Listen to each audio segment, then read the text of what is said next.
நான் இன்னும் உறுதியாக சொல்கிறேன், இந்தியா கூட்டணியில் தான் எல்லோரும் இருக்கோம். அதில் எந்த மாற்று கருத்தும் கிடையாது. தொகுதிகள் எண்ணிக்கைகள் முன்ன பின்ன பேசி நாங்கள் ஒரு புரிதலோடு கையொப்பமிட போவோம். இந்தியா கூட்டணியில் இடம்பெற்றுள்ள கட்சிகள் எந்த காரணத்தை முன்னிட்டும் தமிழ்நாட்டில் சிதறுவதற்கு வாய்ப்பில்லை. கட்டுக்கோப்பாக இந்த கூட்டணி தொடர்ந்து இயங்கும், தேர்தலை சந்திக்கும். இந்த கூட்டணி மிக பலமாக இருக்கிற காரணத்தினால் கமல் போன்றவர்கள் கூட இந்த கூட்டணி ஆதரிக்க வந்திருப்பது நல்ல செய்தி தான். வருவாருங்கிற நம்பிக்கை எங்களுக்கு இருக்குது. வருவாருங்கிற எல்லாரும் வருவாருங்கிறது அவர் வருவதற்கான வாய்ப்புகள் அதிகமாக இருக்குது. எனவே இன்னும் பலர் கூட வரலாம். ஏன்னா இன்றைக்கி எதிர்கூட்டணி சிதைஞ்சு போய் கிடக்கு, அது சின்னாபின்னமாக கிடக்கிற போது அது மட்டும் இல்லை, கூட்டணி பலம் என்பது மட்டுமல்ல, இன்றைக்கு இந்த கூட்டணி ஒரு கொள்கை கூட்டணியாக இருப்பது, ஒரு லட்சிய கூட்டணியாக இருப்பது என்பது எல்லாரையும் ஈர்க்கக்கூடிய ஒரு கூட்டணியாக அது மாறி இருக்கிறது. அந்த வகையில் இந்த கொள்கையோடு உடன்பட்டிருக்கிற கமலஹாசன் போன்றவர்கள் வருவது இயற்கையானது தான். அதுக்கும் ஏற்கனவே வலுவாக இருக்கிற இந்த கூட்டணி மேலும் வலு சேர்க்கும் அப்படின்னு தான் நாங்கள் நினைக்கிறோம். தலைவர் படத்தையும் அம்மா படத்தையும் போட்டு நீங்கள் ஓட்டு வாங்கலாம்னு சொல்லிட்டு இப்படிப்பட்ட ஒரு கீழ்த்தரமான ஒரு அரசியலை இன்னைக்கு பிஜேபி கையில் எடுத்திருப்பது அவர்களுடைய தலைவர்கள் மேலே அவருடைய நம்பிக்கை இல்லைன்றது தான் இன்னைக்கு காட்டுது இன்னைக்கு. அதனால இது கண்டனத்துக்குரிய விஷயமாகவும், அதே நேரத்தில் பார்த்தீங்கன்னா ஒரு வெட்கப்பட வேண்டிய ஒரு வெக்கம் கொஞ்சம் கூட இல்லாமல் இருக்கிற ஒரு கட்சி இன்னைக்கு பார்த்தீங்கன்னா திருச்சியில் பார்த்துருப்பீங்க, நீங்கள் சேருக்கிட்ட தான் பேசிட்டு இருக்காரு, சுத்தமாக காலி, ஒருத்தரும் கிடையாது இன்னைக்கு. அந்த மாதிரி தமிழ்நாட்டை பொறுத்தவரை பார்த்தீங்கன்னா ஒரு செல்ஃப் எடுக்காத ஒரு கட்சின்னு பார்த்தா அது பிஜேபி தான் இன்னைக்கு. எங்களை யாரும் உருட்டவும் முடியாது, மிரட்டவும் முடியாது, புரியுதுங்களா? அதெல்லாம் வேற யார்கிட்டயாவது வச்சு சொல்லுங்க. அந்த உருட்டல் மிரட்டல்லாம் அதிமுக எப்போதுமே அந்த உருட்டல் மிரட்டல்லாம் செல்லாது. அதில் 1000 பிஜேபி வந்தாவோட சரி, அந்த உருட்டல் மிரட்டெல்லாம் அஞ்சுகிற இயக்கம் அது அனைத்து இந்திய அண்ணா திராவிட முன்னேற்ற கழக இயக்கம் கிடையாது. நான் எளிய பிள்ளைகள் நாங்கள் போராடி உண்டியல் குலுக்கி பிச்சை எடுத்து சூரட்டி ஒட்டி சின்னத்தை கொண்டு போய் மக்கள்கிட்ட சேர்க்கும்போது நீ தூக்கி இன்னொருத்தண்டை கொடுக்குறேன். என்னை சிதைக்கணும், என் வாக்கு விழுக்காட்டை குறைக்கணும்னு தானே நீங்கள் பண்ணுறீங்க. அது இங்கே இருக்கிற பாரதிய ஜனதா தலைமைக்கு ஒன்றும் சம்மந்தம் இல்லையா? இங்கே இருக்கிறவங்களுக்கு தெரியாதா? கர்நாடகாவில் இருக்கிறவங்க தலைவர் PL சந்தோஷுக்கு இதுக்கு எந்த தொடரும் இல்லையா? ஏன் இதை மகாராஷ்டிராவில் கொடுக்கல ஒருத்தருக்கு, ஏன் குஜராத்தில் கொடுக்கல? 1/2 கிலோமீட்டருக்கு கர்நாடகாவில் ஒருத்தனுக்கு கட்சி இல்லை, கடிதத்தால் கட்சிக்காரனுக்கு எது கொடுக்கணும்? எது கொடுக்கணும்? இன்னும் தேர்தல் தேதி அறிவிக்கல, அதுக்கு எதுக்கு அவனுக்கு எதுக்கு சின்னம்? எதுக்கு சின்னம்? எது கொடுத்தீங்க? அண்ணாமலைக்கும் நாம் தமிழர் அவர்களுக்கு இதற்கு முன்பு ஒதுக்கப்பட்ட சின்னம் கிடைக்காததற்கும் என்ன சம்பந்தம்? இவர் அப்ளை பண்ணியிருந்தா அவருக்கு கிடைச்சிருக்கும். First come first serve. Okay, சம்பந்தமே இல்லாம எங்க அப்பன் குதிரைக்குள்ள இல்லை அப்படிங்கிற மாதிரி இன்னைக்கு சீமான் அண்ணன் எம்எல்ஏ பழிய போறார். தொண்டர்கள் நியாயமா சீமான் அண்ணன் மேல கோவப்படணும்.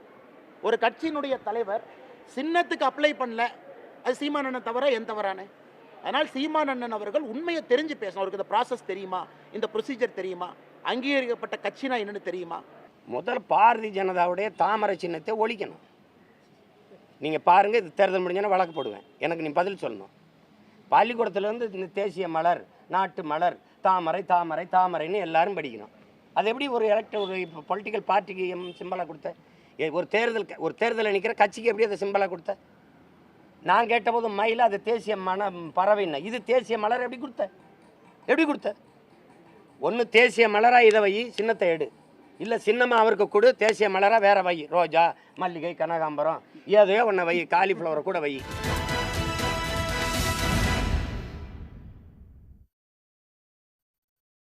வணக்கம், இது கேள்விக்களம் மக்களின் மேடை.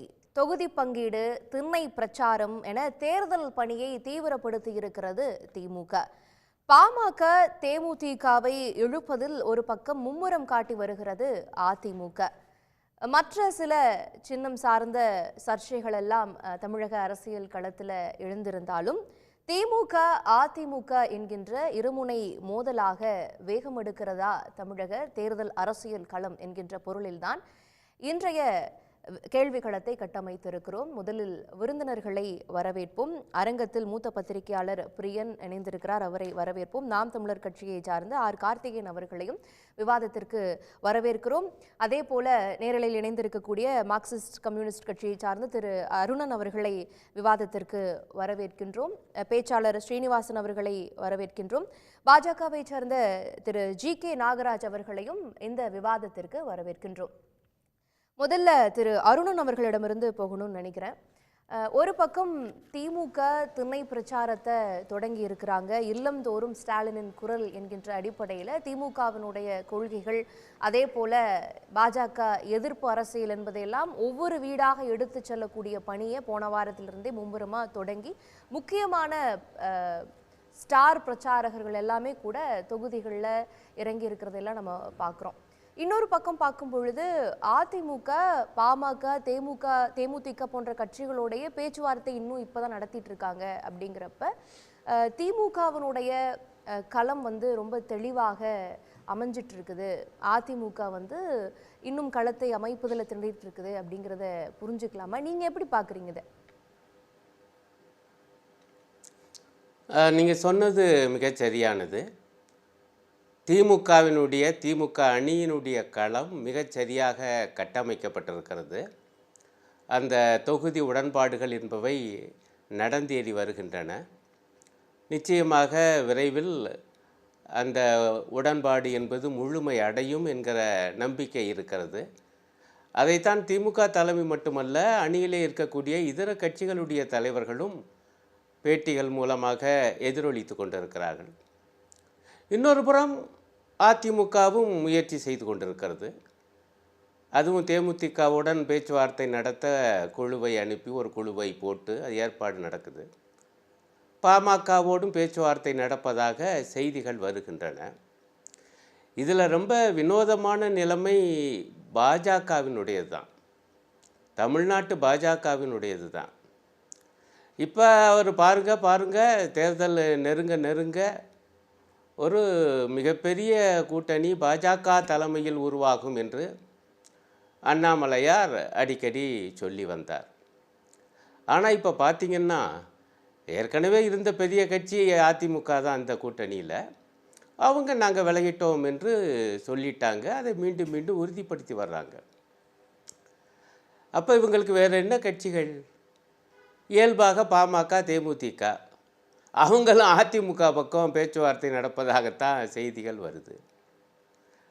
பாஜக பக்கம் யார் இருக்காங்க? ஜி.கே. வாசன் அவங்க போயிருக்காங்க. மற்றபடி ஏற்கனவே இருக்கக்கூடிய சில கட்சிகள். ஆக அது எவ்வளவு பலவீனமாக இருக்குது பாஜக தமிழ்நாட்டில்.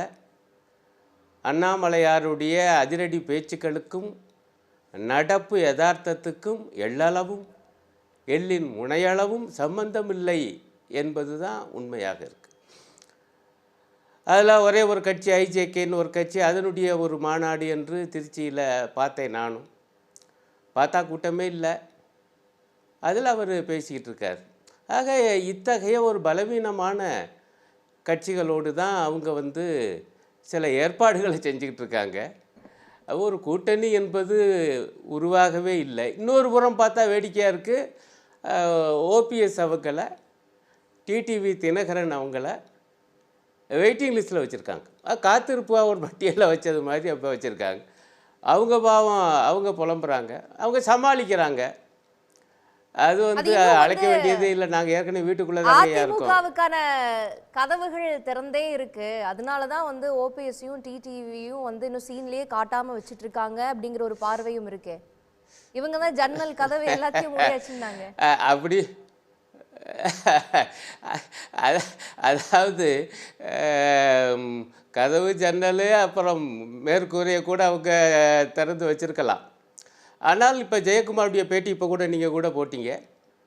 அவர் திரும்ப திரும்ப சொல்லுகிறார், ஐயா ஒட்டும் இல்லை உறவும் இல்லை பாஜகவோடு, இப்போதும் இல்லை எப்போதும் இல்லை, அவருடைய பேட்டியெல்லாம் பார்த்தீங்கன்னா என்று இன்று வரை சொல்லியிருக்கிறார். ஒருவேளை இவங்களுக்கு இருக்கக்கூடிய ஒரே நம்பிக்கை கீற்று என்பது எதுன்னா, அதிமுக பொதுச் செயலாளர் எடப்பாடியார் அவர்கள் மோடி அரசை விமர்சிப்பதில்லை நேரடியாக. அகில இந்திய பாஜக தலைமை விமர்சிப்பதில்லை. பொதுவாக பாஜகவை பற்றி பேசலை. ஒரே ஒரு மந்திர சொல் போல் ஒன்று சொல்லுவார், பாஜகவோடு உறவு இல்லை, நாங்கள் அங்கேருந்து வெளியேறி வந்துவிட்டோம், இதை மட்டும் சொல்கிறாரு. ஆகவே அதை வைத்து கொண்டு அவங்களுக்கு ஏதேனும் நப்பாசை இருக்கலாம். ஆனால் அது நான் ஏன் நப்பாசைங்கிற வார்த்தை பயன்படுத்தினா உள்ள சூழலை வச்சு. ஏன்னா அதிமுக அது பாட்டுக்கு தனியாக தேமுதிகவோடு பேச்சுவார்த்தை நடத்துது, பாமகவோடு பேச்சுவார்த்தை நடத்துது. இப்போ கடைசியாக புதிய தமிழகம் கட்சியோடு அதனுடைய தலைவருடன் சந்திப்பு என்று ஒரு செய்தியை பார்த்துட்டு வர்றேன். இப்படி தான் நடக்குது. இது பாஜக வந்து அது தனியாக விடப்பட்டது மாதிரி தானே இருக்குது. ஆகவே தமிழ்நாட்டினுடைய இன்றைய அரசியல் களத்தினுடைய நிலைமை பார்த்தீங்கன்னா மிக மிக பரிதாபத்துக்குரியது எந்த கட்சி என்றால் தமிழ்நாட்டு பாஜக கட்சி தான். இதில் பிரதமர் வந்து அவர் அடிக்கடி வர்றாரு. இப்போ பழையபடி நாளைக்கு வேற வர்றாரு சென்னையில் என்று. அப்புறம் தூத்துக்குடி, ஆமாம், தூத்துக்குடியில் வந்து பேசினார். அங்கே மக்கள் கேட்குறாங்க, ஏய்யா தூத்துக்குடியில் அப்படி ஒரு பெருவெள்ளம், வரலாறு காணாத மழை, ஒரே நாளில் கிட்டத்தட்ட 96 சென்டிமீட்டர் மழை, எட்டி கூட பார்க்கலையே. அப்போ இந்த நாட்டு பிரதம மந்திரி ஓட்டுக்காக மட்டும் வர்றீங்களே, கேட்க மாட்டாங்களா? கேட்டுக்கொண்டு இருக்காங்க. அதுதான் அப்புறம் செய்திகள் வந்துக்கிட்டு இருக்குது. ஆனால் அவர் வந்து பேசிட்டு போகிறாரு கூச்சம் இல்லாமல். அதில் பெரிய கூத்து என்னன்னா எம்ஜிஆர் ஜெயலலிதாவை கூட்டணியிலையுமே இப்போ உங்களுக்கெல்லாம் தொகுதி பங்கீடு நிறைவடைஞ்சிருச்சுன்னு வச்சுக்கோங்க. ஆனால் இன்னும் கூட்டணியில் இருக்கக்கூடிய மற்ற கட்சிகளுக்கான தொகுதிகள்லாம் இறுதி செய்யப்படலையே. அவங்களே இன்னும் தொகுதி பங்கீட்டில் நேரம் தாழ்த்திட்டு தானே இருக்காங்க. திமுக கூட்டணியில் இவங்க ரொம்ப இன்டாக்டாக இருக்குதுன்னு சொல்லிக்கிட்டாலும் இன்னும் பேச்சுவார்த்தையெல்லாம் ஒன்றும் சுமூகமாக எட்டப்படலையே அப்படின்னு எதிர்த்தரப்பில் வைக்கிறாங்க. இன்னொன்று, தொகுதி பங்கீடே இறுதியாகாதப்ப திமுக ஒரு பக்கம் திண்ணை பிரச்சாரம் அப்படிங்கிறதெல்லாம் தீவிரமாக இயங்கிட்டு இருக்கிறாங்க அப்படின்னா அது கூட்டணி கட்சிகளுக்கு வந்து ஒரு நெருடலாக இருக்காதா? அது இல்லைங்க, ஒரு தன்னம்பிக்கை இருக்க போய் தாங்க திமுக தன்னுடைய சொந்த கட்சி பிரச்சாரத்தை துவங்கி இருக்கு, பரப்புரையை துவங்கி இருக்கு. நல்ல விஷயமா நான் பார்க்குறேன்.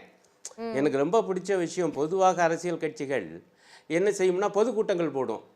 தேர்தலுக்கு முன்னாடி ஒரு பெரிய மாநாடு நடத்துவாங்க. நீங்கள் திமுக பாரம்பரியத்தை பார்த்தீங்கன்னா 1967க்கு முன்பு ஒரு பெரிய ஒரு மாநில மாநாடு நடத்துவார் அண்ணாலாம். அதுக்கு பிறகு தேர்தலுக்கு போவாங்க. பிறகு பொதுக்கூட்டங்கள் அங்கங்கே நடக்கும், நிறைய பேச்சாளர்கள். இப்போ நான் என்ன பார்க்குறேன், இந்த 3 நாட்களாக மாண்புமிகு முதலமைச்சர் ஸ்டாலினுடைய பிறந்தநாளையொட்டி வீடு வீடாக பிரச்சாரம், திண்ணை பிரச்சாரம். ஆக தமிழ்நாட்டினுடைய ஆளுங்கட்சி, இந்தியா கூட்டணிக்கு தமிழ்நாட்டிலே தலைமை தாங்குகிற கட்சி திமுக மிகுந்த நம்பிக்கையோடு இன்றைக்கு திண்ணை பிரச்சாரத்தை ஆரம்பிச்சிருக்கு. அது ஒரு நல்ல செய்தி. இப்போ இன்னொரு அருமையான செய்தி வந்திருக்குது. பீகாருடைய பாட்னாவில் அங்கே தேஜஸ்வி யாதவ், லாலு பிரசாத் யாதவ் அவங்க தலைமையில் ஒரு மிகப்பெரிய பொதுக்கூட்டம். அந்த கூட்டத்தை பார்த்து நான் அசந்து போயிட்டேன். அகிலேஷ் யாதவ் இன்னொரு பக்கம் உட்காந்துருக்காரு, இங்கிட்ட ராகுல் காந்தி உட்காந்துருக்காரு. அப்படி என்றால் இவங்கெல்லாம் ஒன்று சேர மாட்டாங்க ஐயா, அதெல்லாம் வெறும் நெல்லிக்காய் மூட்டை தான் என்று பேசியவங்களுடைய அவங்களுடைய வாயெல்லாம் அடைபடுகிற அளவுக்கு இன்றைக்கு ஒரு பிரம்மாண்டமான பொதுக்கூட்டம். ஏன்னா மார்க்சிஸ்ட் கம்யூனிஸ்ட் கட்சியை பொறுத்தவரை இதைத்தான் நாங்கள் சொல்லிக்கிட்டே வந்தோம், இப்போவும் சொல்லிக்கிட்டே இருக்கோம். இந்தியா கூட்டணியில் இப்படியெல்லாம் சேர்ந்து வந்து நடத்தணும். அடுத்து முக்கியமான பாயிண்ட், தமிழ்நாட்டை பற்றி நீங்கள் கேட்குறது எனக்கு புரியுது. இப்போ என்ன, காங்கிரஸ் கட்சியும் விடுதலை சிறுத்தைகள் கட்சியும் பேச்சுவார்த்தை முடியலை. 2 பேரும் ரொம்ப கச்சிதமாக அழகாக உறுதியாக சொல்லியிருக்காங்க, ஆமையா பேச்சுவார்த்தை நடக்குது, இன்னும் ஒரு முடிவுக்கு வரல, ஆனால் இந்த கூட்டணியில் தான் இருப்போம், இது கொள்கை கூட்டணி. இன்னும் சொல்லப்போனால் இது ஒரு அகில இந்திய அளவில் உருவாகி இருக்கக்கூடிய கூட்டணி. விசிக அதிலே இருக்கு. அதுவே செல்வ பெருந்தகையும் சரி, வந்து நம்முடைய திருமா அவர்களும் சரி தெளிவாக அறிவிச்சிருக்காங்களே. எங்க கூடுதல் குறைச்சலாக கேட்பதும் உடன்பாட்டுக்கு வருவது என்பது இயல்பு.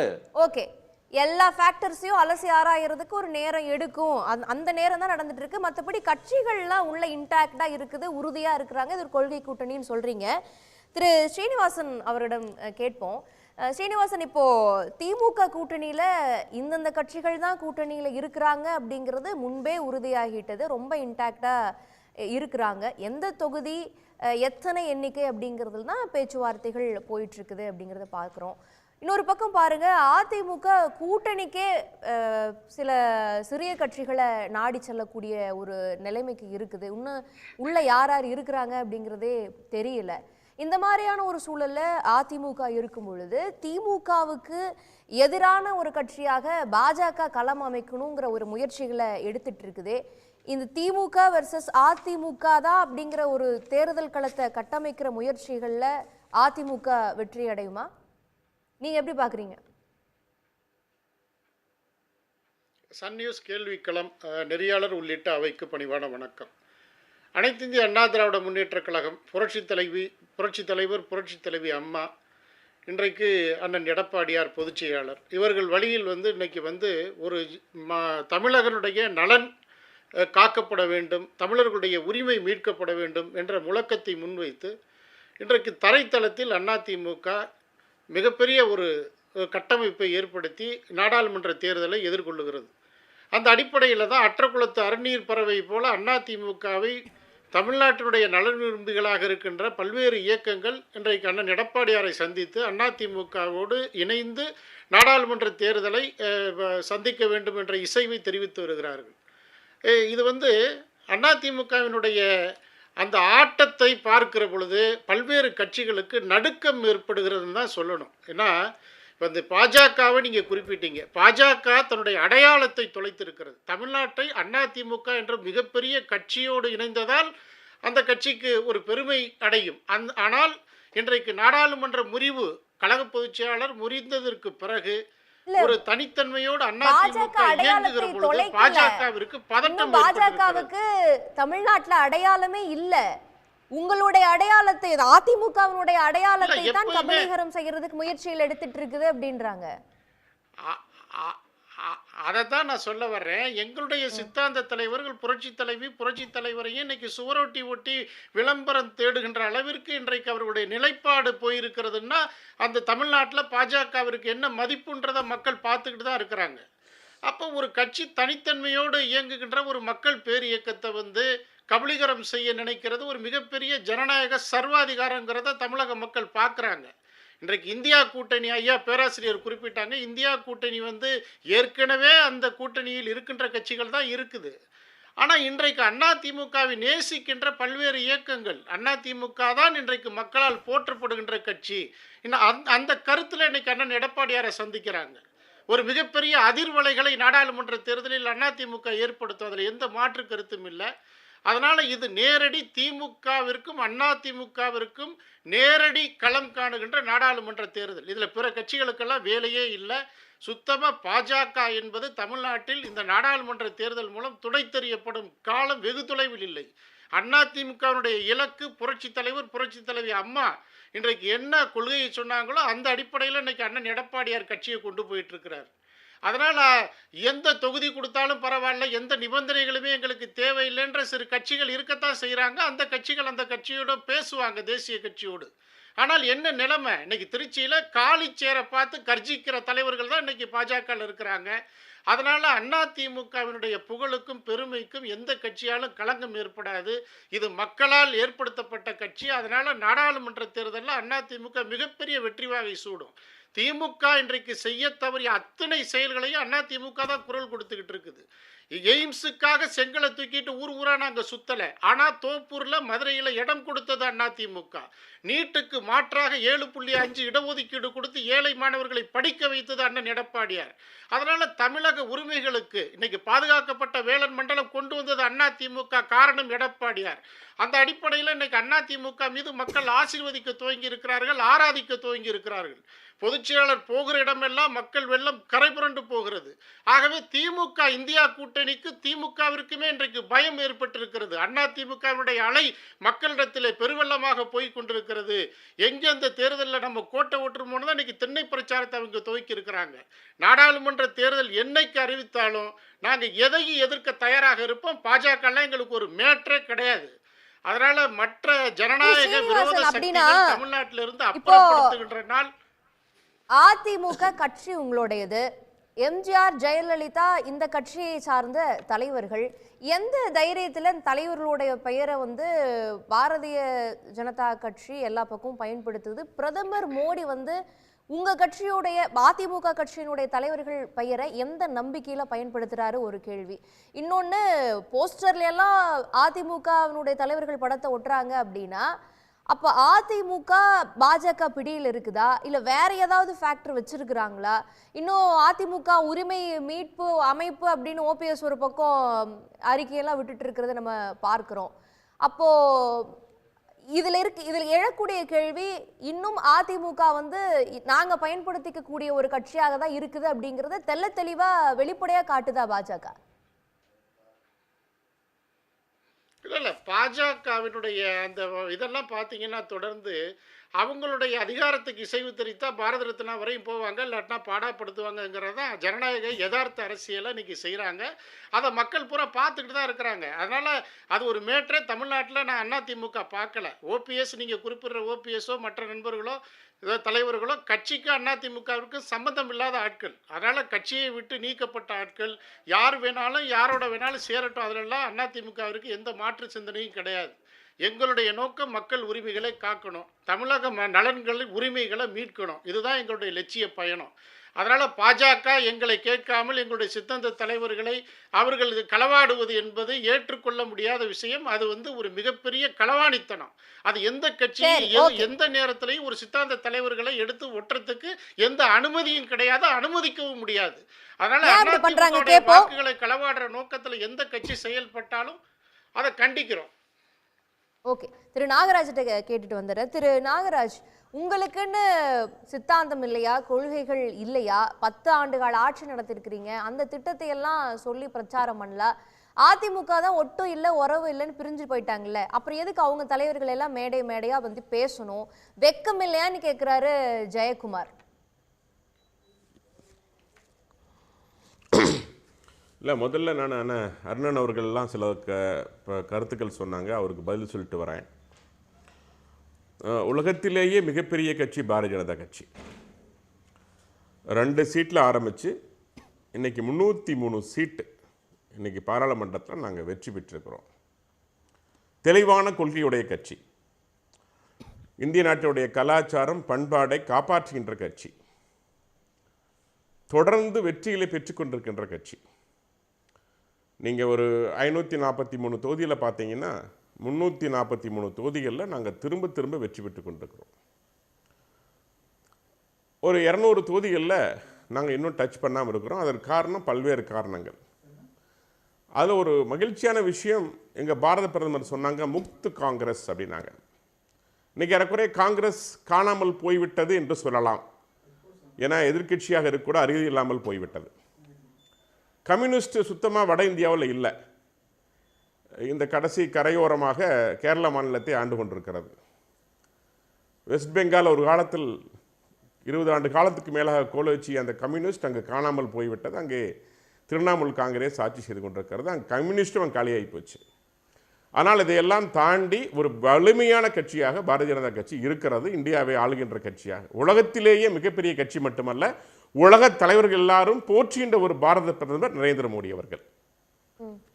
இப்போ அண்ணன் அருணன் சொன்னாங்க பிஜேபி பிரதமர் வயநாட்டில் ராகுல் நின்னாரு. தமிழ்நாட்டுல உங்க கட்சி நடத்தக்கூடிய கூட்டத்துல எதுக்கு ஜெயலலிதா அவர்களையும் எம்ஜிஆர் அவர்களுடைய பேரையும் பயன்படுத்தணும்? மோடியா லேடியான்னு கேட்ட சொல்றேன் வர இப்போ சொல்றேன். இப்போ இவர் நம்ம அண்ணன் பேசினாங்க, அண்ணன் அவர்கள் பேசினாங்க. வயநாட்டில் என்னாச்சு? இப்போ அவர் நின்றுட்டு இருந்தார், அங்கே இருக்கிற சிறுபான்மை மக்களை வச்சு ஜெயிக்கலான்னு பார்த்தாரு. இன்னைக்கு அதுக்கும் ஆணையராஜா அவர்களை வச்சு கம்யூனிஸ்ட் கட்சி அங்கே காலி பண்ணிட்டாங்க. அந்த இண்டி கூட்டணிக்கு ஹீரோ வருது நிதிஷ்குமார், அவரே எங்க கூட வந்துட்டார். எதெல்லாம் ஆகாதோ அந்த கட்சியெல்லாம் இன்னைக்கு திரிணாமுல் காங்கிரஸும் பேசிகிட்டு இருக்காங்க. கம்யூனிஸ்ட்டும் திரிணாமுல் காங்கிரஸும் பேசுகிறாங்க, சமாஜ்வாதி பார்ட்டியும் காங்கிரஸும் பேசுகிறாங்க, ஆம் ஆத்மியும் காங்கிரஸும் பேசுகிறாங்க. இதுதான் இன்னைக்கு கூட்டணி நிலை. எல்லாம் எதிரும் புதிருமாக இருந்தவர்கள், ஒட்டுமொத்தமாக குடும்பமாக கூட்டணி அமைத்து கொள்ளையடித்தவர்கள் இன்று கூட்டணி குறித்து பேசிக்கொண்டிருக்கின்றார்கள். அவருடைய ஒரே கொள்கையெல்லாம் மோடி எதிர்ப்பு. இந்திய நாட்டுக்கு மோடி ஆகாது. ஏன் ஆகாதுன்னு தெரியாது, ஆனால் ஆகாது. ஆனால் தமிழ்நாட்டில் எல்லாம் சொன்னாங்க உங்களுக்கு கை முளைக்காது கால் முளைக்காது. இன்றைக்கி எங்கிட்ட 4 உறுப்பினர்கள் இருக்காங்க, 4 எம்எல்ஏக்கள் இருக்கிறாங்க. இன்றைக்கி எங்களுடைய மாநிலத் தலைவர் அண்ணாமலை அவர்கள் தொடர்ச்சியாக எண் மக்கள் யாத்திரை போகின்ற பொழுது மக்கள் அலைக்கடலாக திரண்டு வருகின்றார்கள். மிகப்பெரிய மாற்றம் தமிழகத்தில் ஏற்பட்டிருக்கிறது. இன்னும் சொல்ல போனால் எங்களுடைய நலத்திட்டங்கள் 3.5 கோடி மக்களை சென்று சேர்ந்திருக்கிறது. தமிழ்நாட்டில் மட்டும் நேரடியாக நாங்கள் செலுத்துகின்ற தொகை, வங்கி கணக்கில் செலுத்துகின்ற தொகை, லஞ்ச லாவண்யம் இல்லாமல் முறைகேடு இல்லாமல் மக்களை சென்று சேருகின்ற தொகை இன்று மக்களை சென்றடைந்திருக்கிறது. மக்கள் இப்படி ஒரு புதிய தமிழகத்தை இப்பொழுதுதான் பார்க்க ஆரம்பித்திருக்கிறார்கள். 75 ஆண்டு காலம் மாறி மாறி கோட்டலும் கோழி பிரியாணியும் கொடுத்து திமுகவுக்கு ஆட்சி செய்த கட்சிகளுக்கு மாற்றாக சட்டமன்றத்துல வந்து பாஜக தான் எதிர்க்கட்சியா செயல்படுதுன்னு சொல்லி பாத்தீங்க.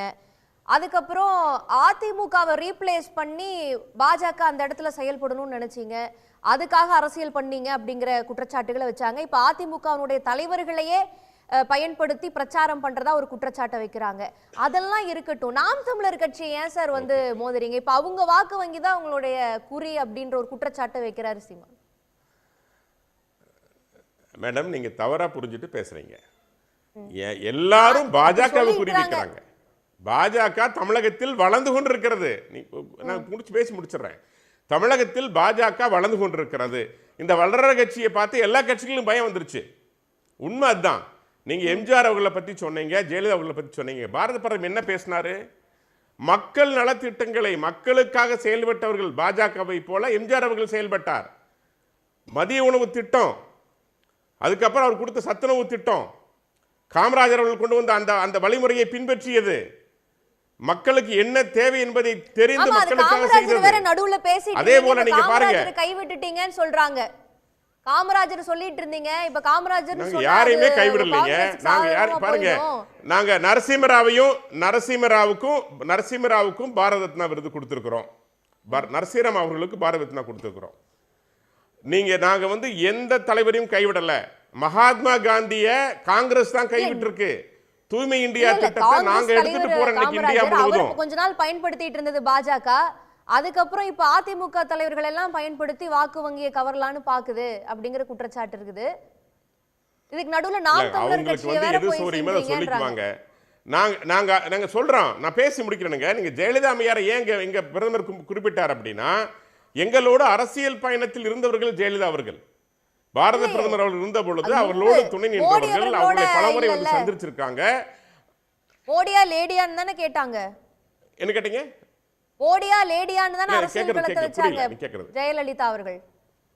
இல்ல, அது எலெக்ஷன் தேர்தல் வருகின்ற பொழுது அது தேர்தல் பேச்சு என்பது எப்பொழுது இருக்கும். இது எங்களோட திமுக கூட்டணி இல்லையா? அதாவது ஆர்எஸ்எஸ் அமைப்பு என்பது மிகச் சிறந்த அமைப்பு என்று தலைவர் கருணாநிதி அவர்கள் எங்களுடைய அமைப்பை பாராட்டவில்லையா? அரசியல்னு சொல்லிட்டீங்க. மோடி அவர்கள் கூட யாரும் கூட்டணி வைக்கலல்ல. இல்லைங்க, அதான் சொல்றேன். தமிழ்நாட்டுல பாஜகவோட வளர்ச்சி என்பது வீடு வாசல் எல்லாம் மூடியாச்சுன்னு சொல்லியாச்சு. பாருங்க, நாங்க இன்னைக்கும் எங்களுடைய கதவு ஜன்னல் திறந்து இருக்கிறது தான் சொல்றோம். எங்களுடைய கட்சி இந்த தேச நலனுக்கான கட்சி, ஒரு குடும்ப நலனுக்கான கட்சி அல்ல. இந்தியாவை பிரம்மாண்ட இந்தியாவாக, இது வர்ற தேர்தல் எந்த தேர்தல்? உங்களுக்கு இந்திய நாட்டுக்கான தேர்தல், பிரதமருக்கான தேர்தல். அதனால் நாங்க அந்த எல்லாத்தையும் திறந்து வச்சுக்கிட்டு, இந்த நாட்டின் மீது அக்கறை உள்ளவர்கள், இந்த தேசத்தின் மீது பற்றுள்ளவர்கள், வலிமையான இந்தியாவை விரும்புவர்கள், லஞ்சமற்ற ஊழலற்ற கலவரமற்ற குண்டு வெடிப்புகளற்ற இந்த நாட்டை விரும்புவர்கள் எங்களோடு வாருங்கள் என்று சொல்றோம். இப்ப காங்கிரஸ் கர்நாடகத்தால் நேற்று குண்டு வெடிச்சிருக்கு. திமுக ஆண்ட பொழுது மிகப்பெரிய மனித வெடிகுண்டு கடவுள் புண்ணியத்தால், கோட்டை ஈஸ்வரர் புண்ணியத்தால் காக்கப்பட்டிருக்கிறது. 10 ஆண்டு காலம் இந்தியாவில் பிரதமர் மோடி ஒரு ஆட்சியில் இது மாதிரி நீங்க பார்க்க முடிஞ்சுதா? இவங்க வந்தா வன்முறை வரும். தமிழகத்தில் நல்ல ஆட்சியை கொண்டு வர வேண்டும் என்று எங்கள் பாரத பிரதமர்கள் விரும்புகின்றார்கள். அதனால தான் இன்னைக்கு சொல்றோம், எல்லோரும் வாருங்கள், இது தேசத்திற்கான பணி, தொழில் அல்ல. இப்ப கூட்டணி திமுக பேசுறது கூட்டணி அல்ல, அது பேரம். அன்னைக்கு வெளியே வந்து வைகோ சொல்றாரு, தொகை இன்னும் முடிவாகவில்லை. இதுதான் இவங்க கூட்டணி. கம்யூனிஸ்ட்க்கு செட்டில் ஆயிடுச்சுன்னு நினைக்கிறேன். அதனால அவங்க முடிச்சுட்டாங்க. அதனாலதான் அருணன் அவர் பத்தி எதுவும் பேச மாட்டேங்கிறாங்க. இன்னும் பல கட்சிகள், நேற்று கூட விடுதலை கட்சிகள் வந்து திடீர்னு அந்த பேச்சுவார்த்தையே போகல, அங்க செட்டில் ஆகல போல் இருக்கு. அஜித் பவார் எப்படி வந்தாரு, அதே மாதிரி ஏக்நாத் ஷிண்டே எப்படி வந்தாரு, அதுக்கெல்லாம் என்ன பவரை பயன்படுத்துச்சு பாஜக அப்படிங்கறதெல்லாம் பெரிய கேள்வியா தொடர்ந்து வைக்கப்பட்டு இருக்குது. எப்படி பல கட்சிகள் உடைக்கப்பட்டது பாஜகவினால. மக்களை சந்திச்சு வாக்கு வாங்காம, வாக்கு வாங்கி தங்களுடைய கொள்கைகளை எடுத்து வச்சு ஜெயிச்சு வரக்கூடிய ஒரு கட்சியை உடைச்சு ஆட்சிக்கு வந்தது பாஜக பல மாநிலங்கள்ல. அப்படிங்கிறப்ப எங்க பணம் விளையாடுகிறது, எங்க அதிகாரம் விளையாடுகிறது அப்படிங்கிறது கேள்வி இல்ல. அதாவதுங்க, அஜித் பவார் வந்தது காரணம் பவர் அல்ல, தேச பற்றுங்க. அங்க மகாராஷ்டிரா எப்படி இருந்தது பாஜக ஆட்சியில, பின்பு எப்படி மாறியதுன்னு தெரியும். அதுக்கப்புறம் தான் அஜித் பவார் வெளியே வந்தாரு. நிதிஷ்குமார் இந்திய கூட்டணியோட போய் பார்த்தாரு, பல கூட்டத்துக்கு போய் அவரு கண்ணீர் விட்டு கதறி பார்த்தாரு, ஒன்று சேருங்கன்னு. யாரும் சேர தயாரா இல்லை. அதனால தான் மோடி கிட்ட சொல்லிட்டாரு, ஐயா இனிமேல் நான் அங்கே இங்கெல்லாம் போக மாட்டேன், உங்களோட தான் இருப்பேன்னு அவரே மேடையிலேயே வாய் திறந்து உறுதி விட்டாரு. அப்படி இந்திய கூட்டணிக்காரங்க பண்ற வேலைகள் அது மாதிரி அவ்வளவு பரிதாபமான விஷயங்கள் அவங்க பண்ணிட்டு இருக்காங்க. அதனால இந்த பாஜகவை பொறுத்த வரைக்கும் 1.5% ஓட்டு வாங்கிய இடத்தில் நாங்கள் வெற்றி பெற்றிருக்கிறோம். 3% ஓட்டு வாங்கிய இடத்தில் நாங்கள் வெற்றி பெற்றிருக்கிறோம். சிறுபான்மை மக்கள் அதிகம் இருக்கின்ற பகுதியில் நாங்கள் வெற்றி பெற்றிருக்கிறோம். ஆனால் எங்களை பொறுத்த வரைக்கும் எங்கள் கொள்கை உறுதியானது. அது இந்திய தேசத்தின் வளர்ச்சிக்கானது, அனைத்து மக்களுக்குமானது. சப்கே சாத் சப்கே விகாஸ், அனைவரோடும் இணைந்து செல்கின்ற கட்சி பாரதிய ஜனதா கட்சி. அதனால் இந்த கூட்டணி பேசுகின்ற கட்சிகள் எல்லாம் பேரம் பேசிக் கொண்டிருக்கின்றன. பாஜக அமைதியாக இப்பொழுது நாங்கள் கூட்டணியை அமைத்திருக்கின்றோம். கூட்டணிக்கான பேச்சுவார்த்தைக்கான குழு அமைத்திருக்கின்றோம். அவர்கள் பேச்சுவார்த்தை நடத்தி கொண்டிருக்கின்றார்கள். மிகப்பெரிய கூட்டணியை, மிகப்பெரிய மக்கள் கூட்டணியை இந்த தேர்தல் அனுமதிக்கிறேன். அதுக்கப்புறம் மற்ற இந்த தேர்தல் பாரத பிரதமருக்கான தேர்தல். இந்த தேர்தல் பாரத பிரதமருக்கான தேர்தல். அடுத்த சுற்றுல பேசுவோம். பாயிண்ட்ஸ் வச்சிட்டீங்க. திரு அருணன் சிறிய குறுக்கீட்டுக்கு அனுமதிக்கிறேன். இல்லை நான் மிச்சதுக்கெல்லாம் நான் அப்போ பதில் சொல்கிறேன். ஏன்னா நாகராஜனுடைய பேச்சை கவனிங்க. திமுக கூட்டணியில் இந்த மாதிரி உடன்பாடுகள் சில கட்சிகளோடு ஏற்பட்டிருக்கு, வேறு சில கட்சிகளுடன் பேச்சுவார்த்தை நடக்குது. திமுக கூட்டணியில் நடக்கிற பேச்சுவார்த்தையெல்லாம் பேரமா? அப்போ பாஜக கட்சி நடத்துகிறதெல்லாம் அது என்ன? அது எந்த மாதிரியான பேரம்? இந்தியா உலகத்திலே பெரிய கட்சினாரு, ஆனால் உலகத்திலே ரொம்ப ஏகப்பட்ட பணத்தை சேர்த்த கட்சி இது பாஜக. அதனால தானே தேர்தல் பத்திரம்னு சொல்லி பல்லாயிரம் கோடி ரூபாய் அடிச்சிருக்கீங்களே. உச்ச நீதிமன்றம் உங்க தலையில குட்டி இருக்கே. அந்த தேர்தல் பத்திரம் முறையை காலி பண்ணிருக்கே. காங்கிரஸ் அடிக்கல, நன்கொடை இன்னொரு பக்கம் வாங்கிருக்கீங்களே பல்லாயிரம் கோடி ரூபாய். இதற்கெல்லாம் இருங்க ஐயா. நீங்க பேசுவோம், நான் பொறுமையா கட்டி நீங்க அப்புறம் பதில் சொல்லுங்க. இதற்கு இருங்க ஐயா, நீங்க இல்ல இதுக்கு பிரதி உபகாரமா உங்க அரசாங்கம் என்ன பண்ணுச்சு? இல்லாட்டி இத்தனை ஆயிரம் கோடி ரூபாய் கொடுத்துருப்பாங்களா பெரிய கார்பரேட் நிறுவனங்கள்? ஒண்ணுமில்லைங்க ஐயா. மதுரை இங்க மீனாட்சி அம்மனுடைய திருமணம் நடக்குது. இங்க இந்த விமான நிலையத்தை சர்வதேச விமான நிலையம் ஆக்க மாட்டேங்கிறீங்க. அம்பானி வீட்டு திருமணத்துக்கு மட்டும் ஜாம்நகர் விமான நிலையம் உடனடியாக சர்வதேச விமான நிலையம் ஆகுது. அப்ப என்ன பேர் நடந்துச்சு? என்ன செட்டில்மெண்ட் ஆச்சு? பாஜகவுக்கு அவங்களுக்கு நான் கேட்கவா? அது தயவுசெய்து தரமா பேசுங்க. நான் பேசும்போது இப்படியா பேசினேன், அதுக்கு மட்டும் தான் பதில். மிச்சதுக்கு மிச்ச அரசியலா நீங்க கேட்டுக்க, நான் அப்ப பதில் சொல்றேன். ஓகே, திரு கார்த்திகேயன்ட்ட போயிட்டு முழு பார்வையை நான் உங்ககிட்ட வாங்க நினைக்கிறேன். திரு பிரியன் சார், கார்த்திகேயன், பாஜக தேசிய அளவில் ஒரு பெரிய கட்சி. நாகராஜ் அவர்கள் மாதிரி அவங்கள பொறுத்த வரைக்கும் உலக அளவிலே பாஜக ஒரு பெரிய கட்சி. அப்படிப்பட்ட ஒரு கட்சி நாம் தமிழரை எதுக்கு சீண்டணும்? உங்க சின்னத்தை பறிச்சு அவங்க என்ன பண்ண போறாங்க தமிழ்நாட்டில்? நீங்க ஒழுங்கா விண்ணப்பிச்சிருந்தா உங்களுக்கு சின்னம் கிடைச்சிருக்குன்றாரு அண்ணாமலை. இதுல குறிப்பிட வேண்டியது என்னன்னு பாத்தீங்கன்னாக்க, உலகத்திலேயே பெரிய கட்சி அப்படின்னு இவர்கள் மார்தட்டிக்கு கொள்ளக்கூடிய கட்சி தமிழ்நாட்டில் என்னவா இருக்கு அப்படிங்கிறது தான் கேள்வி. தமிழ்நாட்டில் நாங்கள் 4 எம்எல்ஏ வச்சுருக்கோம் அப்படின்னு பெருமையாக சொன்னார். அது யாருடைய எம்எல்ஏ? அதிமுக கூட்டணி இல்லாமல் நீங்கள் தனிச்சு நின்று வாங்கிய எம்எல்ஏக்களாது அப்படிங்கிற கேள்வியை நம்ம எழுப்பணும். அப்போ அதிமுகவினுடைய வாக்குகள் மொத்தத்தையும் வாங்கி நீங்கள் அது வாங்கின எம்எல்ஏவை உங்களுடைய எம்எல்ஏக்கெல்லாம் நீங்கள் கணக்கில் காமிக்கிறீங்களே தவிர உண்மையான செல்வாக்கு என்னங்கிறது நீங்கள் தனிச்சு நின்று பார்த்தா தான் தெரியும் தமிழ்நாட்டில் பாஜக என்னவா இருக்குன்னு. நீங்கள் மோடியை நோக்கி தான் அலை வீசுது, மோடியை நோக்கி தான் எல்லாரும் வர்றாங்கன்னாக்க மோடிக்காக விழுந்த வாக்கு இங்கே எத்தனை? நீங்கள் நாடாளுமன்ற தேர்தலில் பாஜக இங்கே எத்தனை சீட்டை வென்றிருக்கு அப்படின்னு நீங்கள் எடுத்து பார்த்தீங்கன்னா தெரியும். பாஜக தமிழகத்தில் என்னவா இருந்திருக்கு அப்படிங்கிறத நீங்கள் அதெல்லாம் விட்டுட்டு சின்னத்தை ஏன் நீங்கள் எங்கள்கிட்ட பறிக்கிறீங்க அப்படிங்கிற கேள்விக்கு நீங்கள் முதல்லே அப்ளை பண்ணியிருக்க வேண்டியதானே அப்படிங்கிறீங்க, பதில் சொல்கிறீங்க. அதாவது தேர்தல் ஆணையத்துக்குன்னு ஒரு நடைமுறை இருக்குது. 3 வருடம் நம்ம இன்கம் டேக்ஸ் கட்டியிருக்கணும். அதே போல் தேர்தலில் போட்டிட்டு 1% மேலே வாக்கு வாங்கியிருக்கணும். அவர்களுக்கு முன்னுரிமை அளிக்கப்படும் அப்படிங்கிறது விதிமுறை. அந்த விதிமுறையை மீறி நான் முதல்ல அப்ளை பண்ணுறவனுக்கு கொடுக்குறேன் அப்படின்னாக்க, நான் இந்த தேர்தல் அறிவிக்கிறீங்க, வேட்புமனு நான் முதல்ல போய் அப்ளை பண்ணுறேன், எனக்கு உடனே நான் வெற்றி பெற்றேன்னு அறிவிச்சிருக்கீங்களா? தேர்தல் ஆணையம் தானே கொடுக்க முடியும். பாஜக என்ன பண்ண முடியும்? தேர்தல் ஆணையத்துக்கும் பாஜகவுக்கும் சம்பந்தம் இல்லை. தேர்தல் ஆணையத்துக்கும் பாஜகவுக்கும் சம்பந்தமே இல்லை. அதுல இருக்கக்கூடிய உறுப்பினர்கள் யாரும் மனிதர்கள் அல்ல. அவங்க ஒரு கட்சிக்கு சார்பா நடக்க மாட்டாங்கன்னு நீங்க நினைச்சீங்கன்னா அரசியல் புரிதல் இல்லாம இருக்கீங்கன்னு அர்த்தம். அதாவது அண்ணாமலை அவர்கள் சொல்றாரு சின்னத்தை பறித்ததுக்கும் எங்களுக்கு சம்பந்தமே இல்லை. நடைமுறை இதுதானே. உங்களுக்கு வந்து சம் பெர்சன்டேஜ் ஆஃப் ஓட்டு நீங்க செக்யூர் பண்ணியிருக்கணும். எவ்வளவு தேர்தல்கள் நின்று இருக்கிறீங்க அதுல 6% சம்திங் ஏதோ நீங்க வந்து செக்யூர் பண்ணியிருக்கணும். 8% வாக்கு வாங்கணும். நாங்க 7% வாக்கு வாங்கியிருக்கோம். கணக்குல இல்ல 7% வாக்கு வாங்கியிருக்கோம். யாருக்கு எந்த சின்னத்தை வேணாலும் ஒதுக்கக்கூடிய உரிமை தேர்தல் இல்லங்க. தேர்தல் ஆணையத்துல ஒரு விதி இருக்கிறது. அதாவது ஏற்கனவே ஒரு சின்னத்தில் பொது சின்னத்தில் பதிவு செய்யப்பட்ட கட்சி ஒன்று போட்டியிடுதுனாக்க மீண்டும் அதே சின்னத்தை பெறுவதற்கு முன்னுரிமை அந்த கட்சிக்கு கொடுக்கப்படும் அப்படிங்கிறது தேர்தல் ஆணையத்தினுடைய விதிமுறை. அந்த விதிமுறையை மீறி தான் கொடுக்கப்பட வேண்டும் என்பது எந்த விதிமுறையும் இல்ல கேட்கணும்ல. அங்கீகரிக்கப்பட்ட கட்சியாக எங்களுக்கு கேட்கணும். இப்ப அவர் அங்கீகரிக்கப்பட்ட கட்சியா? இந்த சின்னத்தை தூக்கி ஒருத்தங்களுக்கு கொடுத்துருக்காங்களே அவர் அங்கீகரிக்கப்பட்ட கட்சியாங்கிற கேள்வி வருது. இல்ல அவர் வந்துட்டு எத்தனை தேர்தல்ல போட்டிட்டு இருக்கார், அவர் எத்தனை தேர்தல்ல போட்டிட்டு இருக்கார், அவர் வந்துட்டு இன்கம் டாக்ஸ் கட்டி இருக்காரா? கொடுக்கப்பட வேண்டும் என்கின்ற அவசியம் இல்ல. ஏன்னா நீங்க அங்கீகரிக்கப்பட்ட கட்சி இல்ல. இல்லங்க, முன்னுரிமை கொடுக்கணும்ங்கிறது ரூலா இல்லையா?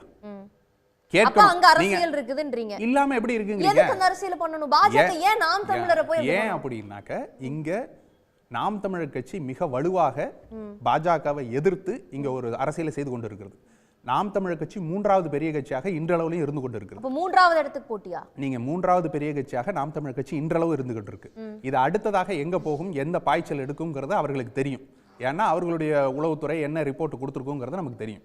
இப்ப அந்த சதவீதத்துல வாக்கு சதவீதத்தை இவர்கள்ட்ட இருந்து சரிச்சு பாஜக முன்னுக்கு கொண்டு வரணும் அப்படின்னு அவங்க நினைக்கிறாங்க. நீ அவங்க நினைக்கிறாங்க சீப்பை ஒழிச்சு வச்சுட்டா கல்யாணம் நின்று போயிடும். அதிமுக கிட்ட முயற்சிகள் எடுபடல, அதனால நாம் தமிழர் கட்சியை வந்து தாக்க பாக்குறாங்க. எல்லாரையும் அவர்கள் சரிக்க பார்ப்பாங்க. இதுல இன்னும் இதற்கு எனக்கு முன்பாக பேசியவர்கள்ட்டையும் நான் பதில் அளிக்கிறேன். அண்ணன் அருணன் அவர்கள் சொன்னார், நாங்கள் 3 நாட்களாக திமுக வந்துட்டு திண்ணை பிரச்சாரத்தை ஆரம்பிச்சிருச்சு. இதற்கு முன்னாடி வந்துட்டு எப்பொழுதும் மாநாடு போட்டு தொடங்குவது திண்ணை பிரச்சாரத்தில் இந்த முறை ஆரம்பிச்சிருக்கிறது வரவேற்கத்தக்கதுன்னாரு. ஏன்னா நாம் தமிழர் கட்சி 1 மாதத்துக்கு முன்னதாகவே களத்தில் இறங்கி வேட்பாளர்களை அறிவித்து நீங்கள் கூட்டணிகளை பேச தொடங்குவதற்கு முன்பாகவே, கூட்டணி குழப்பங்களுக்கு போவதற்கு முன்பாகவே தனித்தே களம் காண்கிறோங்கிறத சொல்லி மக்கள் மத்தியில் எங்களுடைய பரப்புரையை நாங்கள் ஆரம்பிச்சிட்டோம். வேட்பாளர்கள் அறிவிச்சு வேட்பாளர்கள் நின்று அவங்க பரப்புரையை ஆரம்பிச்சிட்டாங்க. அதுதான் அந்த அளவு வந்துட்டு நாங்கள் வலிமையாக இந்த களத்தில் இறங்கி கொண்டே இருக்கிறோம். இந்த களம் யாருக்கு வந்துட்டு சாதகமாக அமையுது அப்படிங்கிறத நீங்கள் பார்த்தீங்கன்னாக்க அதிமுகங்கிற ஒரு கூட்டணின்னு அமையவும் இல்லை, அது எதிர்க்கட்சியாக இங்கே செயல்படவும் இல்லை. இந்த 3 ஆண்டுகளாக அவர்கள் என்ன செயல்பாட்டில் இருந்தாங்க அப்படிங்கிறத வந்துட்டு மக்கள் கண்டிப்பாக கேள்விக்குறி உருவாக்காங்க. அதன் அடிப்படையில் அதிமுக இங்கே வந்துட்டு அதனுடைய வாக்கு சதவீதம் சரிந்து கொண்டே வருகிறது. பாஜகன்னு எடுத்தீங்கன்னாக்கா பாஜக இங்கே எதற்கு தேவை அப்படிங்கிற ஒரு கேள்வி எடுத்தீங்கன்னா தெரியும். தமிழக நலம் சார்ந்து அவர்கள் எந்த இடத்துல நின்றுருக்காங்க? ஒரு இடத்துல இங்கே வந்துட்டு மழை வெள்ளம் வந்தபோது வந்தாங்களா, புயல் வெள்ளம் வந்தபோது வந்தாங்களா, ஒக்கி புயலுக்கு வந்தாங்களா, இல்லை வந்துட்டு நிதி ஒதுக்கீட்டில் ஏதாவது சரியாக செய்கிறாங்களா, காவிரி மேலாண்மைக்கு சரியாக செய்கிறாங்களா, இல்லை கச்சத்தீவு மீட்புக்கு ஏதாவது ஒரு இடத்தில் பாஜக தமிழக உரிமைக்காக நின்றுருக்கு அப்படின்னு அவர்களால் சொல்ல முடியுமான்னு கேட்டால் நிச்சயமாக இல்லை. அதன் அடிப்படையில் பாஜகவும் இங்கே தேவையில்லாத ஒரு கட்சியாக போயிடுது. மாநில உரிமையை வந்துட்டு முழுவதுமாக பறித்தெடுக்கும் கட்சியாக பாஜக இருக்கும்போது அதுவும் தேவையில்லாத போயிடுது. அப்ப திமுகவா நாம் தமிழரா அப்படின்னு நீங்க எடுத்தீங்கன்னாக்க நாங்க திமுக வெர்சஸ் நாம் தமிழர் தான் இந்த அரசியல் இருக்கும், நீங்க பாப்பீங்க. அப்போ திமுக வெர்சஸ் அதிமுக இருந்தது, அதிமுக கிடையாது பாஜக தான் எதிர்க்கட்சியா செயல்படுதுன்னு சொல்லிட்டு வந்த பாஜகவுக்கு இப்ப நாம் தமிழர் வந்து திமுக களம் என்னவாக இருக்குங்கிறது தான் நான் சொல்றேன். திமுக வந்துட்டு இங்க பெரிய கட்சியாக வந்து நாங்கள் ஆளுகின்றோர் இருக்கோம், எங்களுடைய கூட்டணி எல்லாம் சரியாக இருக்கிறது அப்படிங்கறதெல்லாம் சொல்லிட்டு இருக்கும்போது திமுகவினுடைய ஆட்சி இந்த காலகட்டத்தில் என்னவா இருந்திருக்குது? கிளாம்பாக்கத்தில் ஆரம்பிச்சு அவங்க வந்துட்டு மழை வெள்ளத்தில் ஆரம்பிச்சு இஸ்லாமியர்கள் விடுதலையில் ஆரம்பிச்சு அவர்களுடைய நீர் தொட்டியில மலம் கலந்ததுக்கு அவர்கள் எடுத்த நடவடிக்கையில் ஆரம்பிச்சு அதிலிருந்து நகைக்கடன் தள்ளுபடியில இருந்து ஆரம்பிச்சு கனிம வளத்தில் ஆரம்பிச்சு 8 வழிச்சாலையில் ஆரம்பிச்சு இவர்களுடைய எல்லா ஆட்சியில் நடந்த குளறுபடிகளையும் நாம் தமிழர் கட்சி வலுவாக நின்று எதிர்க்கட்சியாக இங்க செயல்பட்டு கொண்டிருக்கிறது. உங்களுடைய செயல்பாடு பாஜக இடம் பிடிக்கிறதுக்கு வழிவிடல. அதனால பாஜகவோ அதிமுகவோ திமுகவோ எல்லா கட்சிகளுக்கும் ஒரே எதிர்க்கட்சியாக இங்க நாம் தமிழர் கட்சி களத்துல செயல்பட்டு இருக்கு. அது தேர்தல்ல வரும் அப்படிங்கிறது தான். எல்லாத்துக்கும் ஒரு எதிர்க்கட்சியா இருந்தீங்கன்னா வாக்கு எப்படி உங்களுக்கு பிரியும்? எங்களுக்கு பிரியணுங்கிற அவசியம் இல்லைங்க. யார் வந்துட்டு சமுதாயத்துல இங்க வந்துட்டு சரியான நடவடிக்கை எடுத்துக்கொண்டு இருக்கிறார்கள், மக்களுக்காக யார் நிக்கிறாங்கங்கறது யோசிச்சு பார்த்தாலே நீங்க வாங்குறீங்க. ஆனா உங்களுக்கு ஒரு எம்எல்ஏ சீட் கூட இதுவரைக்கும் கொடுக்கல. 4 எம்எல்ஏ சீட் வச்சிருக்குது பாஜக. ஓட் பெர்சன்டேஜ் உங்களோட கம்மி தான். யாருடைய எம்எல்ஏங்கிறது தான் கேள்வி. பாஜக கூட்டணியில் வச்சாங்களா, பாஜக கூட்டணி இல்லாமல் அதாவது வந்துட்டு அதிமுகவோட கூட்டணியில வச்சாங்களா, இல்ல அதிமுக கூட்டணி இல்லாமல் பாஜக தனித்து நின்று வாங்கிச்சா? அப்போ நீங்கள் அதை தனிச்சு நின்று வாங்கியிருந்தீங்கன்னா அது உங்களோட எம்எல்ஏன்னு நீங்கள் சொல்லலாம். பாஜகனுடைய அதிமுகனுடைய வாக்கை நீங்கள் வாங்கி கொண்டு பாஜக நாங்கள் தான் இங்கே பெரிய கட்சின்னு நீங்கள் சொல்கிறதெல்லாம் ஏற்றுக்கொள்ள முடியாத வாதம் அது. ஓகே திரு பிரியன், இப்போ இது எல்லாம் இந்த வாதத்தை எல்லாம் வச்சு பார்க்குறப்போ தமிழ்நாட்டில் தேர்தல் அரசியல் களம் வந்து இருமுனை போட்டிக்கு தயாராகிட்டு இருக்குதா, இல்லை மூன்றாவது இடத்தை பிடிப்பதற்கான போட்டியில் இப்போ நாம் தமிழரும் பாஜகவும் ஈடுபட்டு இருக்குதா, இதை எப்படி அசஸ் பண்ணலாம்? அதாவது திமுக கூட்டணியை பொறுத்த மட்டும் அது இந்தியா கூட்டணி ஒரு பகுதியாக இங்கே தமிழ்நாட்டில் இருக்காங்க. திமுக தலைமையில் அந்த கூட்டணி இருக்குது. அதில் வந்து 3 கட்சிகள் காங்கிரஸ், மதிமுக அண்ட் விடுதலை சிறுத்தைகள் தான் இன்னும் செட்டில் ஆகாத இருக்குது. பட் அதை பற்றின விஷயங்கள் காங்கிரஸும் விடுதலை சிறுத்தைகளும் தெளிவாக சொல்லிட்டாங்க. நாங்கள் இந்தியா கூட்டணியில் தான் கண்டினியூ பண்ணுறோம், எங்களுக்கு சீட்டு சம்மந்தப்பட்ட பிரச்சனைகள்லாம் இருக்குது அப்படின்ற ஒரு விஷயத்த சொல்லியிருக்காங்க. சின்னம் சம்மந்தப்பட்ட பிரச்சனைகள்லாம் இருக்குது அப்படின்றாங்க. பட் அடிப்படையில் பார்த்திங்கன்னா வந்து அவங்களுக்குள்ள உண்மையிலேயே அதிகமான இடங்கள் கேட்குறதுக்கான வாய்ப்புகள் இருக்குது. காங்கிரஸோ மதிமுகவோ இல்லை விடுதலை சிறுத்தைகளோ ஒரு அதிகமாக உரிமையின் பால் அதிகமாக திமுக வந்து ரொம்ப நெருக்கமான ஒரு கட்சியாக இருக்கிறதுனால அதிகமான இடங்கள் கேட்கறதுக்கான வாய்ப்புகள் இருக்குது. ஸோ இந்த எலெக்ஷன்ஸில் 2019 ஃபார்முலாவை வந்து திமுக கடைபிடிக்கணும்னு பார்க்குறாங்க. இவர்கள் வந்து அதிகமான இடங்கள் கேட்குறாங்க. ஒரு அன்பு தொல்லை கொடுக்குறாங்க வச்சுக்கோங்களேன். டிஎம்கே தலைமைக்கு ஒரு அன்பு தொல்லை கொடுக்குறாங்க. அது அன்பு தொல்லை கொடுக்கும்போதே இன்டைரக்டாக இன்னொரு மெசேஜை பாஸ் பண்ணுறாங்க. அதாவது வந்து எங்களுக்கு இதை கொடுத்தா நல்லாயிருக்கும் அப்படின்னா, ஏன்னா இன்னொரு விண்டோ ஓப்பன் ஆகியிருக்காங்க இன்னொரு இடத்துல. அதான் கசப்பு, நீங்கள் உங்களுக்கு கசப்பாக இருந்தால் நாங்கள் கசப்பு மருந்து தரோன்னு வைகை செல்வன் சொல்கிறார் இல்லையா, அது வந்து அவங்க சொல்கிறாங்க அதனாலேயே இவங்கெல்லாம் போயிடுவாங்கன்னு கிடையாது. இவங்க வந்து உறுதியாக இருக்காங்க. இல்ல திருமாவளவன் போன்றவங்களாம் விளக்கம் கொடுத்தாங்க. கொள்கை கூட்டணி இது கொள்கை கூட்டணி உறுதியாக இருக்காங்க, அதில் எந்த விதமான சந்தேகம் கிடையாது. ஆனால் இப்படி தொகுதி அதிகமாக கேட்குறவங்க மனசில் ஒரு சின்ன எண்ணம் இருக்கும். சரி திமுக அது மாதிரி நினைப்பாங்க, இன்னொரு விண்டோ ஓப்பன் ஆகிருக்கு இல்லையா, இதெல்லாம் வெளியில் சொல்ல மாட்டாங்க. இது ஒரு சைக்கலாஜிக்கலாக ஒரு டெலிகேட்டான ஒரு விஷயம். ஸோ இன்னொரு விண்டோ ஓப்பன் ஆகிருக்கு, அப்போ திமுக நினைப்பாங்க இன்னொரு விண்டோ ஓப்பன் ஆகிருக்கிறதுனால தான் இவங்க அதிகமாக கேட்குறாங்க, இவங்களுடைய செல்வாக்கு என்ன அப்படின்ற ஒரு எண்ணம் அவங்களுக்கு வரும். சின்னம் கூட பாருங்களேன், சின்னம் வந்து இப்போது அவங்க சுயமரியாதை சின்னம் கேட்குறது அவங்க உரிமை, சின்ன சின்ன கட்சிகள் கேட்குறது கூட ஒரு ஆனால் அவங்க சின்னத்தில் நிற்கும் போது நீங்கள் ஜெயிக்கிறதுக்கான வாய்ப்புகள் இருக்குல்ல.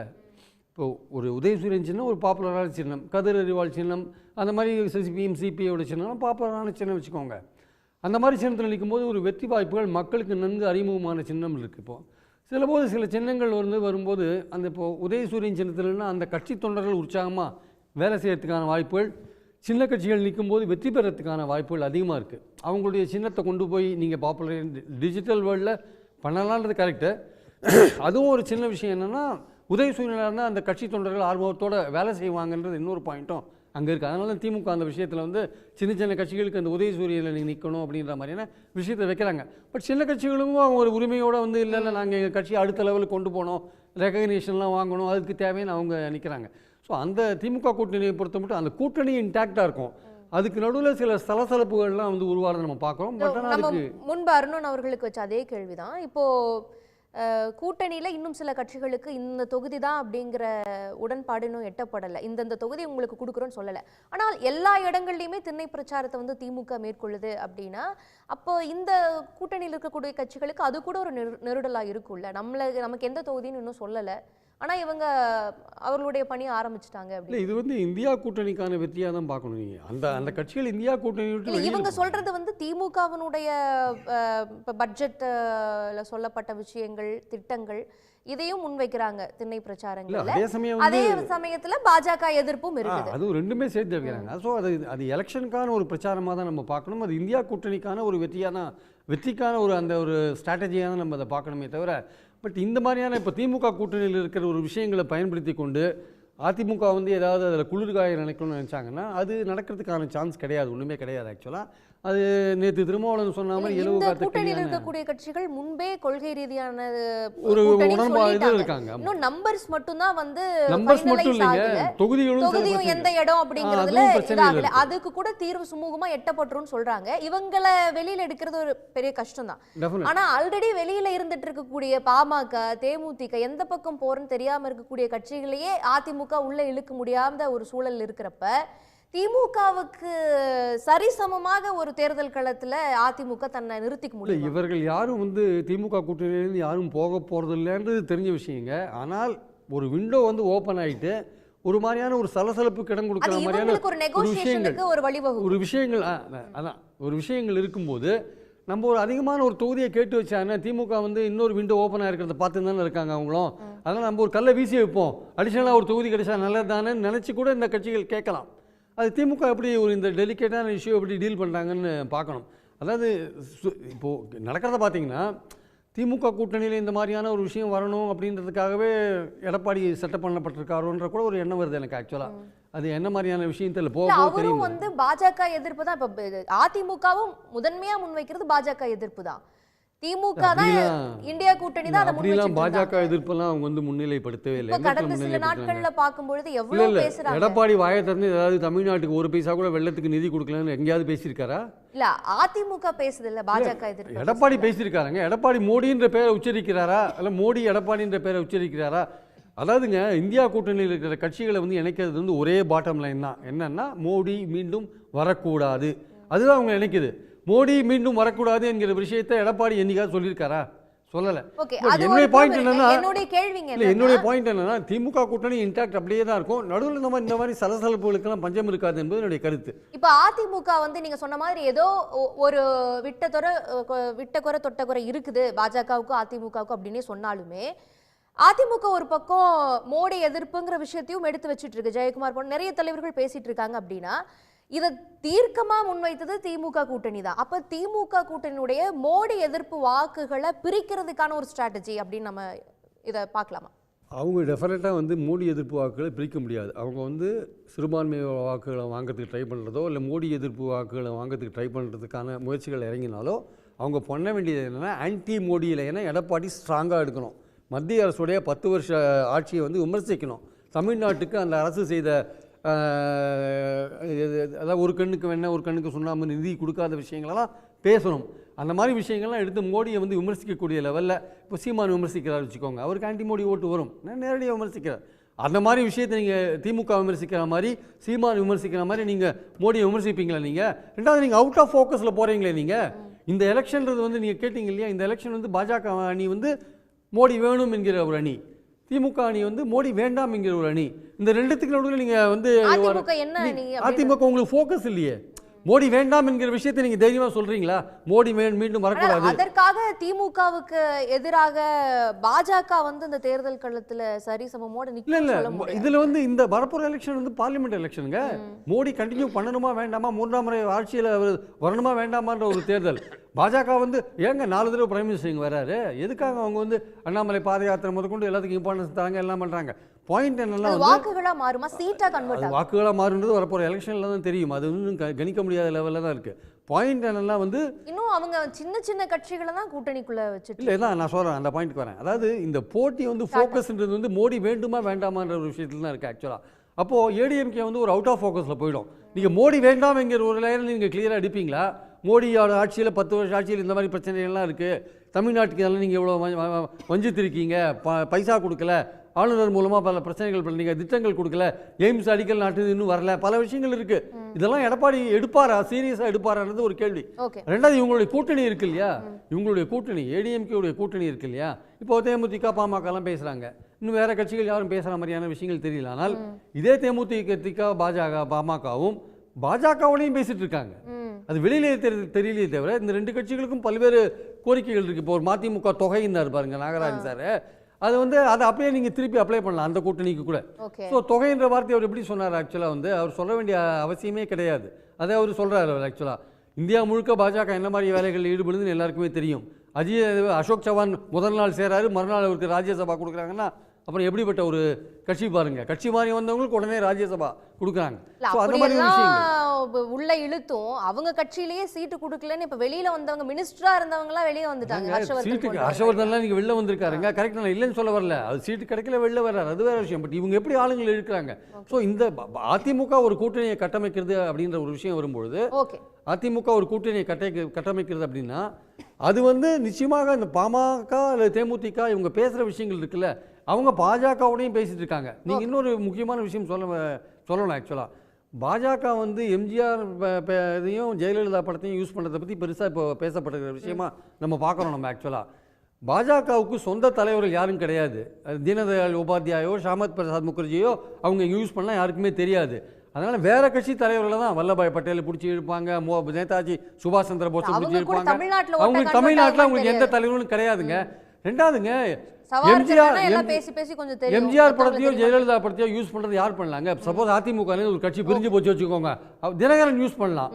பட் பாஜக எப்படி யூஸ் பண்ண முடியாது? அது இன்னொரு கட்சியோட தலைவர்கள் பாஜக எப்படி யூஸ் பண்ண முடியும்? நீங்க வந்து இந்த தலைவர்களெல்லாம் யூஸ் பண்ணீங்க. ஜெயலலிதா ஆட்சியை 2014 விமர்சிச்சீங்க, ஊழல் விமர்சிச்சீங்க. இன்னைக்கு நீங்க பிரமாதம் விமர்சிக்கிறீங்கன்னா எப்படி அதிமுக தொண்டர்கள் உங்களை நம்புவாங்க? சாதாரண மக்கள் கூட இந்த கேள்வியை கேட்பாங்க, டெஃபினட்டா கேட்பாங்க. அதனால இதெல்லாம் வந்து இந்த விஷயங்கள் ஓட்டு வாங்குறதுக்கான ஒரு விஷயங்களை கூட எடுத்துக்க முடியாது. திரு அருணன் அவர்களிடம் பார்வை பெறணும்னு நினைக்கிறேன் சார், உங்களுடைய இறுதி கருத்து. இல்லைங்க, பாஜக நண்பர் பேசும்போது சொன்னார், பாருங்க காங்கிரஸ் முக்து பாரத்னு சொன்னோம், அதை சாதிச்சிட்டோம்.